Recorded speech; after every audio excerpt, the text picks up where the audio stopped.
Attus Talks, conectando você ao universo Attus.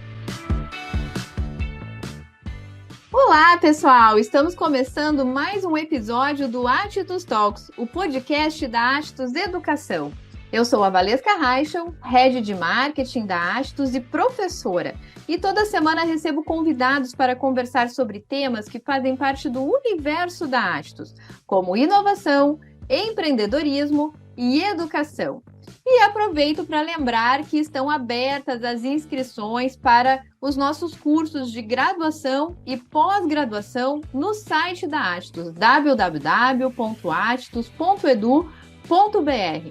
Então, se você tiver interesse nos nossos cursos de mestrado, doutorado ou mesmo nas graduações, tanto nas unidades de Passo Fundo como Porto Alegre, pode ter mais informações lá no nosso site. E hoje nós vamos falar exatamente sobre a questão da proteção de dados. E estamos aqui com alguns convidados que vão nos trazer essa perspectiva e também falar sobre os 10 anos do curso de mestrado em Direito na Attus Educação. Os avanços da tecnologia, eles digitalizaram boa parte da nossa vida e nos conectam fortemente com o mundo virtual, seja para fins pessoais ou profissionais. Porém, a legislação no Brasil não acompanhou esse ritmo frenético de desenvolvimento. A Lei Geral de Proteção de Dados Pessoais, que é a LGPD, busca dar segurança para a informação que as pessoas deixam na internet, mas foi sancionada somente em 2018. Já o Marco Legal da Inteligência Artificial, que tem o objetivo de garantir o uso ético e responsável dos dados pela IA, ainda está em discussão no Congresso. Por isso que nós convidamos hoje o advogado, o professor Gustavo Rabai, que é professor associado de Direito e Tecnologia na Universidade Federal da Paraíba, empreendedor, sócio na empresa Rabai, Paletó e Cunha Lima Advogados, também integrante do Comitê de Proteção da Privacidade no Direito e Processo Internacional do ILA, International Law Association, entre outras associações. Seja muito bem-vindo ao nosso podcast, professor Rabai. Muito obrigado pelo convite. Agradeço a todo o time da Attus e especialmente saúdo você, Valesca, com os agradecimentos pela forma que conduz todo o podcast, toda essa programação, e também ao professor Zé Renato Stella, que é uma honra estar com ele mais uma vez. É um dos professores que eu mais admiro, considero um divisor de águas na minha trajetória profissional e, além de tudo, um dos pioneiros do tema direito digital, inteligência artificial e direito, e também proteção de dados. Muito obrigado pelo convite. Nós que agradecemos pela sua participação aqui conosco. E quem também participa da nossa conversa, como o próprio professor Rabai já deu um spoiler, é o advogado e professor da Attus, José Renato Gaziero Sella, o professor Sella. O professor Sella tem pesquisas em temas como dimensões jurídico-políticas da tecnologia e da inovação, estuda direito eletrônico, inteligência artificial, governança eletrônica, também privacidade e proteção de dados. É sócio da Sella e Doneda Advogados Associados. Muito obrigada por estar conosco, professor Sella. Seja muito bem-vindo. Eu é que agradeço, professora Valesca, é uma honra estar aqui nesse podcast muito bem conduzido já há algum tempo. E fico feliz de estar novamente na presença, ainda que distantes, do professor Gustavo Rabai, um grande amigo já desde quase 25 anos, ou mais que isso. Muito obrigado por estar aqui. Muito bem, nós somos aí um exemplo do que a tecnologia é capaz de viabilizar, né? Porque estamos cada um em um estado diferente aqui, mas viabilizando a produção desse material, desse conteúdo aqui no Attus Talks. E para a gente começar, eu gostaria de saber de vocês, mais especificamente, assim, para que todos possam compreender, qual é o nível de segurança que a atual legislação no Brasil oferece a dados disponíveis na internet? Professor Rabai, poderia começar nos explicando um pouquinho? O tema, a Lei Geral de Proteção de Dados e a própria ideia de privacidade no mundo digital, no mundo das transformações, com essa preocupação específica em proteção de dados, é um tema extremamente relevante, atual, atualíssimo, e é um roadmap, é um guia para saber como as informações pessoais elas devem ser tratadas nesse momento em que estamos sendo marcados por essa profunda transformação. Mas vamos ser sinceros, né? Tem algumas partes da lei, existem alguns mecanismos, alguns instrumentos que eles não estão tão fortemente percebidos, não estão ainda assimilados da forma correta pela população e até mesmo pelos juristas. Então, como exemplo, existem algumas lacunas, algumas brechas que podem deixar as coisas meio nebulosas, especialmente quando os dados são usados de uma forma pessoal ou para criar arte, e isso pode complicar na hora de você saber o que pode e o que não pode. Existe uma determinação na legislação que são as chamadas bases legais, ou seja, quais as hipóteses em que os dados pessoais podem ser tratados. E todos nós podemos nos tornar agentes de tratamento. Nós podemos ser os controladores dos dados ou os operadores desses dados pessoais.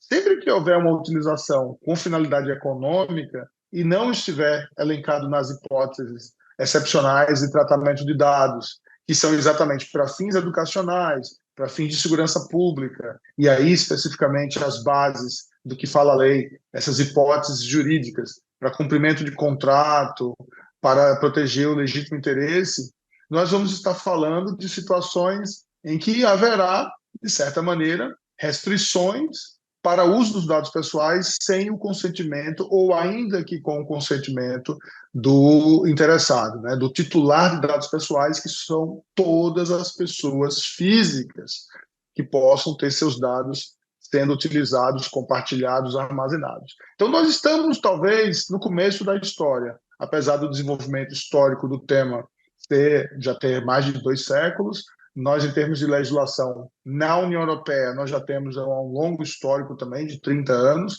mas a gente está falando de uma legislação que no Brasil ainda é muito recente, porque entrou em vigor em 2020, e a Autoridade Nacional de Proteção de Dados, a entidade que deveria fiscalizar se a lei está sendo cumprida, ainda está se fortalecendo.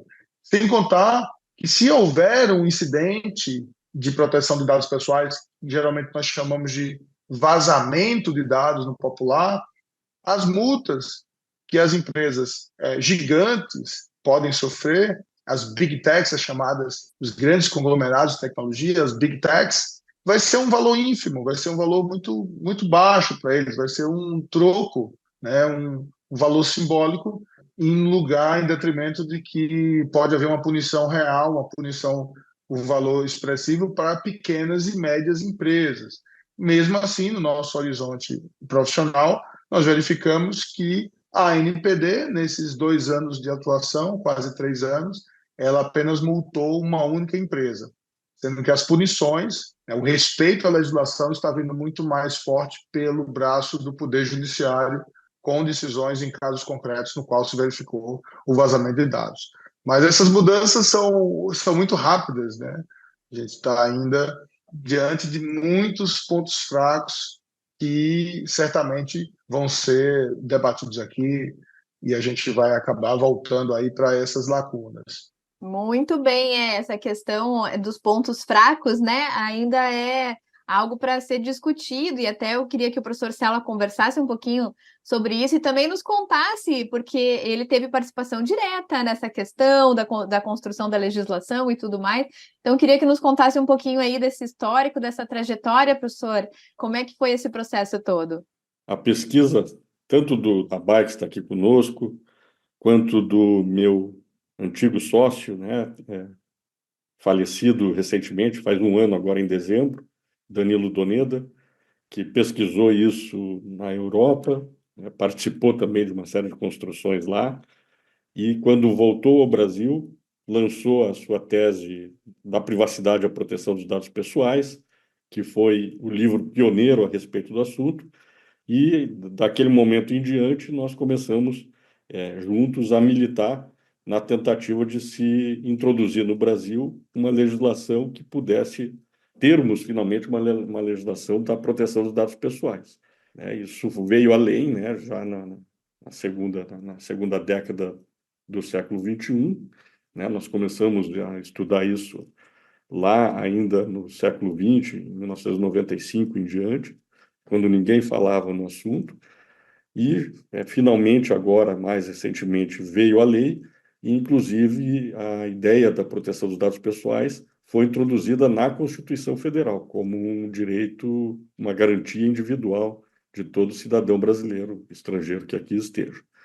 Então houve essa trajetória, e agora temos a lei, ela entrou em vigor, demorou um pouco para entrar em vigor, né? Apesar de sancionada, ela levou 2 anos, né? Ou praticamente 2 anos para poder entrar em vigor, e temos esses problemas, né? De efetividade em termos de aplicação. A legislação tem algumas dificuldades, algumas deficiências, né? Quais são as punições? Isso ficou a cargo não da legislação, imagino que deveria estar, mas sim a cargo da Autoridade Nacional de Proteção de Dados Pessoais, que de início, inclusive, estava vinculada ao Poder Executivo, o que não é bom. A autoridade ela deve ser, ou pelo menos se recomenda que ela seja independente, porque também o Poder Executivo pode ser alvo de sanções quando ele mesmo viola os ditames da legislação, né? E o que eu poderia destacar agora, pegando o gancho do que disse o Rabai, são 2 aspectos que eu vejo e vou trazer como exemplos para facilitar a vida dos ouvintes, né? O professor Rabai falou em questões econômicas que podem estar ligadas ao tratamento de dados, né? E eu vejo, por exemplo, no Brasil, uma questão que traz preocupações, né? Cada um, se vocês forem comprar, né? E todo mundo sabe disso, remédios em farmácias, qualquer farmácia pede o CPF. E por que é que se utilizam esses CPFs, né? Eu vou comprar um remédio, por que é que eu tenho que dar o CPF? Né? E muitas vezes eles dizem, se você der o CPF, você tem lá um desconto. E agora se descobriu, agora mesmo nesse mês, que existe a possibilidade de haver um tratamento de dados por parte das farmácias e da indústria farmacêutica em relação a quais os médicos, porque a receita traz o CRM do médico, isso é anotado no momento da compra daquele medicamento, se vincula, então, o médico que receitou aquele medicamento que está sendo comercializado, para que depois possa haver alguma certa pressão da indústria farmacêutica ou um tratamento de dados que permita a essa indústria fazer com que, de certa forma, coagir, com que os médicos receitem determinados produtos e não outros, né? Então, isso é uma dificuldade, é algo bastante preocupante, né? Existem milhões de CPFs já cadastrados nessas farmácias, isso pode estar sendo utilizado em total afronta à legislação, até porque os dados medicinais, os dados ligados à saúde, são dados muito sensíveis, ou considerados pela legislação sensível, como dados sensíveis, né? Um outro aspecto que não é o econômico, que também gera preocupações, e hoje o Congresso Nacional e também o Judiciário e os juristas, é a possibilidade do uso político desses dados, né? Em campanhas eleitorais, né? Toda a temática de fake news, etc., passa pelo grande conjunto de dados que são armazenados e que podem ser utilizados, né, para fazer com que o eleitor seja influenciado por essa ou aquela ideia, enfim. E isso tudo acontece conosco e a legislação, pelo menos por enquanto, como diz o Rabai, não tem acompanhado a possibilidade de aplicação, né, de controle, enfim, está muito deficiente. De fato, né, o que nós percebemos, assim, é que, como consumidores, nós acabamos deixando um rastro muito grande de dados, né, inclusive um rastro digital ali, das páginas que são acessadas, das compras que são feitas, dos dados que são disponibilizados online, e isso, com certeza, é algo que preocupa muito, de uma maneira geral, os consumidores, né? Eles ficam inseguros muitas vezes em relação a isso. Mas eu vou pedir um pequeno break aqui, fazer um intervalinho rápido, é rápido mesmo, só para trazer um recadinho da Arte da Educação e já retornamos. Um dia me perguntei, e se eu tivesse professores que fossem referência no mercado? E se eu não tivesse sozinha na busca pelo meu sucesso profissional? Agora é sua vez de se perguntar. E se você escolher uma jornada tão incrível quanto as conexões que você vai fazer pelo caminho?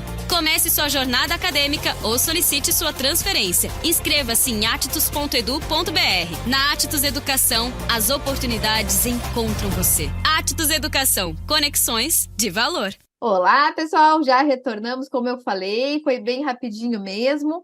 E eu quero aproveitar e chamar o professor Rabai para conversar um pouquinho sobre isso que nós comentamos antes, né? Dessa questão do nosso rastro digital, dos dados que a gente vai deixando aí ao longo do caminho aí da nossa vida que a gente vive no celular, vive no computador, então acaba deixando mesmo muitos dados ali sensíveis disponíveis na internet, e é um mundo que inova constantemente, né? Muda muito rapidamente. Então, também quero aproveitar e, usando esse mesmo gancho, perguntar para o professor Rabai como é que a lei pode ficar atualizada diante de toda essa evolução constante que a gente percebe.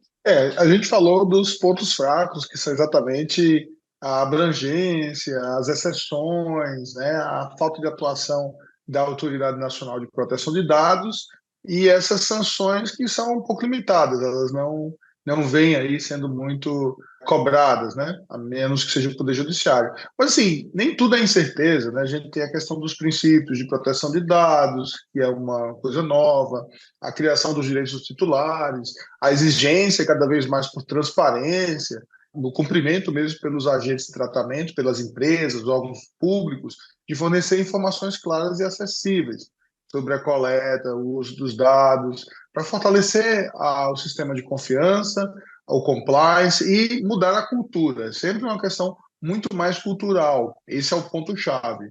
Tá? Então, mas a tecnologia, ela se renova constantemente, ela não para quieta. Então, para a LGPD não ficar para trás, tem que haver sempre atualização e sempre testes. No contexto da União Europeia, se falam em adendos ou considerandos da própria legislação para que ela seja complementada. Aqui no Brasil, como disse o professor José Sela, a gente tem muita atualização em sentido de regulamentações, decretos de regulamentação, resoluções da ANPD, e quem toca esse universo, quem é líder, quem lidera esse ecossistema jurídico, técnico, informacional, todas as frentes, ele tem que estar atualizado, tem que sempre estar em conexão com os experts em tecnologia, tem muita capacidade de observação para pegar sempre a coisa acontecendo na vida real. Nós temos, por exemplo, grandes conglomerados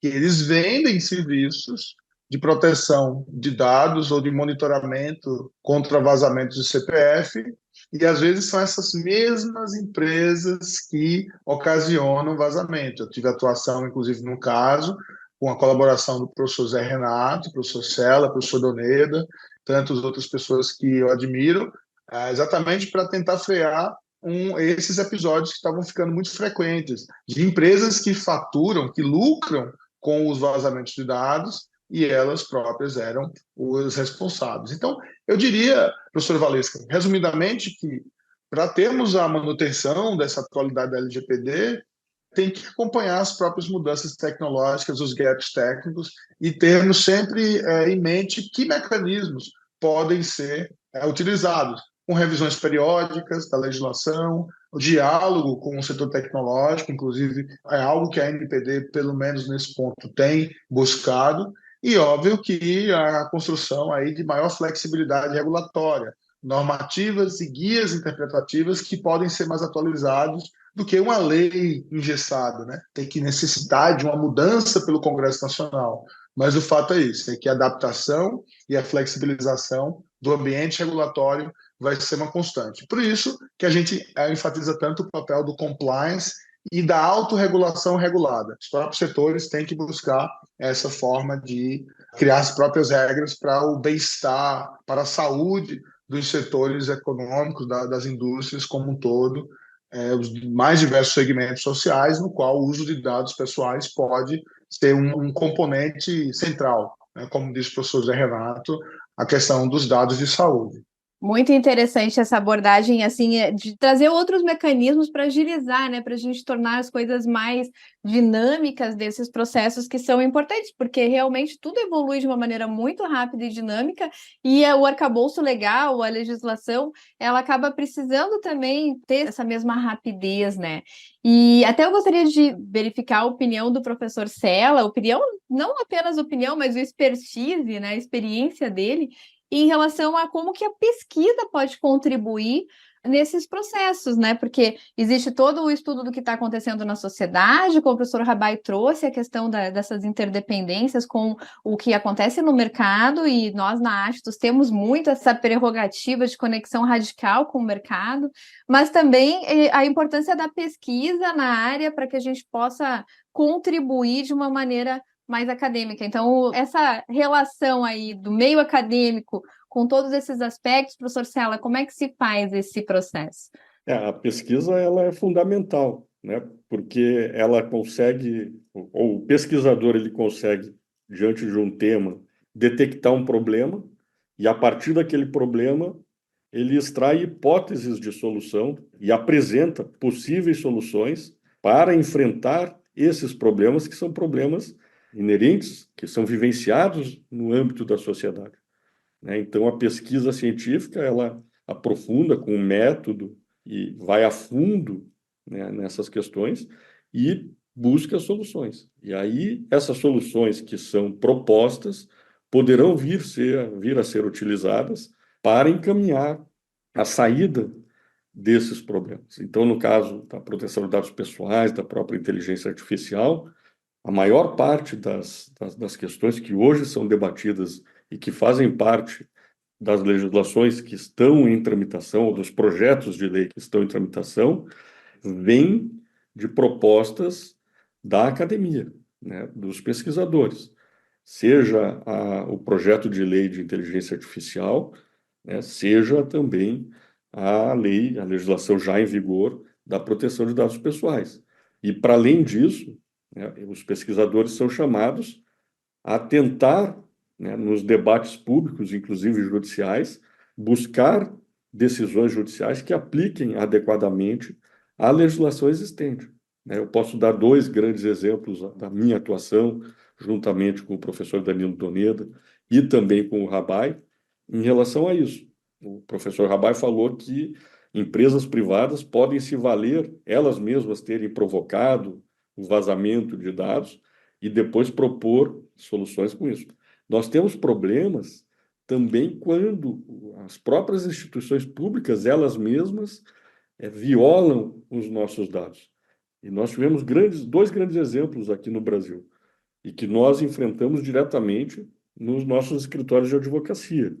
O primeiro deles foi uma tentativa de compartilhamento de dados telefônicos, né? Todo mundo tem conta telefônica na telefonia celular, então essas companhias de telefonia celular possuem os nossos dados, e veio uma medida provisória, em abril de 2020, que determinava a essas companhias que entregassem esses nossos dados ao IBGE, Instituto Brasileiro de Geografia e Estatística. Imediatamente nós fomos procurados pelo PSB, um partido, e foi proposta uma ação direta de inconstitucionalidade contra as determinações dessa medida provisória, para que as companhias não entregassem os nossos dados para o governo. E imediatamente obtivemos uma medida liminar da então ministra Rosa Weber, que fez cessar os efeitos dessa medida provisória. Essa liminar da ministra Rosa Weber foi mantida pelo plenário do Supremo Tribunal Federal por 10 votos a 1. E ainda posso mencionar uma segunda tentativa, e essa eu creio que seja a mais importante em termos de resultado, que foi o governo federal pretendia compartilhar os dados pessoais entre todos os entes governamentais. E existe um princípio na legislação, segundo a qual, quando nós fornecemos os nossos dados, a utilização desses dados deve estar atrelada à finalidade para a qual os dados foram entregues. Então, se eu entrego um dado, para uma determinada finalidade, ele não pode ser depois compartilhado e utilizado para outras situações. No entanto, o governo pretendia fazer isso. Então, nós propusemos, aí fomos contratados pelo Conselho Federal da OAB, e propusemos a ação direta de inconstitucionalidade 6649. O que o Supremo Tribunal Federal fez foi manter a constitucionalidade da lei, mas o que foi mais importante ali, na decisão, em termos de efetividade, pelo menos a nossa opinião é essa, né, do nosso grupo de pesquisa, que ele faz uma interpretação conforme a Constituição e diz o seguinte: olha, para compartilhar os dados pessoais entre entes governamentais, há uma série de requisitos que devem ser satisfeitos, sob pena de cometimento de improbidade pela autoridade pública que não satisfizer a esses requisitos, que são requisitos importantes da proteção dos nossos dados. Quando o tribunal diz que o agente público que trata os dados pessoais está sujeito a uma ação de improbidade administrativa, na nossa opinião, isso foi mais importante do que ter sido declarada a inconstitucionalidade da lei. Ou seja, a lei é constitucional, pode haver um intercâmbio de dados, porém, quem trata esses dados, se não satisfizer os requisitos para o tratamento desses dados, poderá estar sujeito a uma medida de improbidade administrativa. E nós sabemos muito bem que as autoridades públicas, e mesmo os agentes públicos que não sejam políticos, eles têm muito receio de sofrer sanções por improbidade.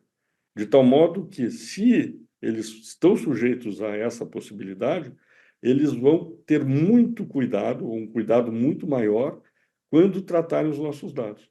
E aí nós conseguimos, dessa forma, garantir, né, por meio dessa decisão judicial, uma maior efetividade à proteção dos dados pessoais, pelo menos no nível governamental, né? No nível privado, ainda temos muito o que andar adiante. Como é legal a gente conhecer esse behind the scenes, né? Saber o que acontece por trás das câmeras, porque muitas vezes a população, de uma maneira geral, né, as pessoas que não acompanham esses trâmites mais jurídicos, acaba só ficando sabendo do resultado lá do final, né? Então, muito obrigada, professor Sala, por trazer todo esse contexto. E pegando, né, uma expressão que o senhor usou, assim, e que é o novo normal, né? É a bola da vez agora, que todo mundo não para de comentar nesse ano, que é a inteligência artificial, né? Então, a minha pergunta para o professor Rabai é exatamente nesse contexto. Como é que a inteligência artificial vai influenciar esse cenário jurídico todo referente à proteção de dados?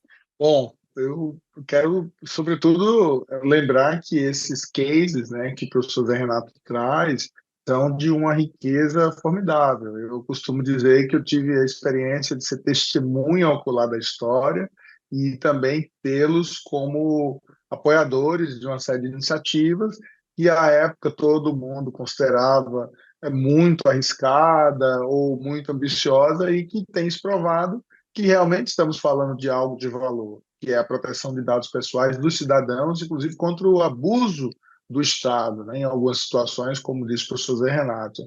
E a inteligência artificial vai contribuir nesse novo cenário com o aumento exponencial, tanto de boas práticas, como também da desvirtuação do tratamento de dados pessoais, seja no contexto privado, seja no contexto público, porque você pode maquiar uma série de situações, uma série de referências, utilizações, com essa tecnologia disruptiva, essa tecnologia emergente que chegou para ficar, né? E com a inteligência artificial chegando com tudo e em todos os segmentos, especialmente na modalidade IA generativa, esses modelos, né, de linguagem de escala, as coisas ainda ficam mais desafiadoras. Essa tecnologia ela pode ajudar a turbinar a forma como a lei é aplicada, mas também pode significar um desafio cada vez maior e mais complexo para que essas regras que já estão sendo colocadas em prática, elas possam ter efetividade. E é um momento em que todo mundo vai ter que atualizar e aprender a como desenvolver uma atividade ética com o poder computacional da inteligência artificial. A gente está aqui diante do pioneiro do tema do Brasil, acho que juntamente com o professor Aires Rover, o professor Zé Renato Sela é o maior pioneiro, né, com a sua tese de doutorado já sobre esse tema, IA no direito, e na matéria de proteção de dados também foi um pioneiro. E aí eu lembro, a IA ela vai influenciar todo o cenário jurídico, né, da forma de automatizar o compliance, as ferramentas de IA que vão poder ajudar na identificação de riscos, na gestão de dados em conformidade com a lei, também o desafio dos conceitos vigentes. Ou seja, A capacidade da IA de processar grandes volumes de dados vai caracterizar, vai trazer um desafio enorme ao conceito de anonimização, né, que é uma das formas, um dos mecanismos que a gente tem que utilizar, que a gente deve utilizar para não expor os dados. E a gente vai ter novas abordagens regulatórias, porque a IA não foi regulamentada ainda no mundo. Ela, internacionalmente, no cenário global, está passando por uma normatização no âmbito da União Europeia, que vai ser referencial para todo o globo, e a gente tem no Brasil a discussão de um projeto de lei que já foi ressignificado, já foi renovado em um novo projeto pela Comissão de Juristas, que conta com vários especialistas, entre eles um dos grandes companheiros do Doneda e do Sela, uma das grandes companheiras, na verdade, a Laura Schertel, e o nosso amigo Fabrício Mota. E essa legislação vai impactar na questão da segurança dos dados pessoais, da forma como o direito lida com o problema, e aí a gente tem que ficar atento também à forma como os golpes, como o uso abusivo, o tratamento indevido e os vazamentos vão ocorrer também graças à IA. Ou seja, a gente está apenas expandindo o paradoxo de quanto mais proteção, mais falhas, mais desafios. Quanto mais desafios, automaticamente nós vamos ter que correr atrás do prejuízo e termos leis mais inteligentes, regulamentos mais inteligentes e boas práticas, prevenção, compliance, também no mesmo tom, no mesmo ritmo, na mesma velocidade. Olha, agora eu quero até mudar um pouquinho o tema aqui da nossa conversa, porque o curso de mestrado em Direito da Atistos Educação está completando 10 anos. Olha só que legal, né? Que trajetória bacana. E o professor Sela estava lá desde o início, inclusive contribuiu com a construção. Queria que o senhor contasse um pouquinho, professor Sela, do nosso curso de Direito, dos desafios e dessa trajetória, e até a gente culminar com essa uma década de atuação do mestrado em Direito da Atistos. Sabe que para fazer esse comentário, a gente não vai nem precisar mudar de assunto. E vou explicar por quê. O professor Rabai acabou de mencionar o pioneirismo no estudo da inteligência artificial, né, da qual eu participei com o professor Aides Over. Lá no início do século XX, ninguém falava em inteligência artificial ainda. Quando eu fui ingressar no doutorado, eu preparei um projeto de tese de doutorado a respeito de inteligência artificial. E a maior dificuldade àquela altura não era nem mostrar que a tese tinha alguma possibilidade de inovar no pensamento, né, que é o que uma tese precisa ter. A dificuldade era convencer a banca, que admitia no curso de doutorado ou não, de que o tema da inteligência artificial pudesse ter alguma conexão com o direito. E eu consegui com que o professor Aires, né, que já estudava esse tema, me aceitasse e ingressei no curso. Defendi essa tese em 2008 sobre inteligência artificial, quando ninguém ainda falava disso. Na verdade, a gente só começa a ver, e todo mundo só fala disso hoje, a partir de 2019. Nós estamos falando 10 anos antes. E, nesse sentido, naquele momento, quando eu defendo a tese, começava a engatinhar o projeto de instituição do mestrado em Direito na Atistos Educação. E, por conta disso, eu fui acolhido, fui chamado pelo presidente, até hoje, é o presidente da instituição, o professor Capelari, para participar do grupo de professores que pensava como é que poderia ser um curso de Direito. E nós, então, imaginávamos, e foi isso que aconteceu no projeto de instituição do curso, o estudo da democracia relacionada com as tecnologias. E como eu era um professor jovem, recém-doutor, que havia defendido uma tese nessa área, eu fui acolhido nesse grupo, um grupo que trabalhou muito fortemente e conseguiu aprovar a instituição do curso de mestrado, essa aprovação lá pela CAPES. Então, foi um trabalho de 2 anos e meio, 3 anos anteriores, até que a CAPES aprovasse.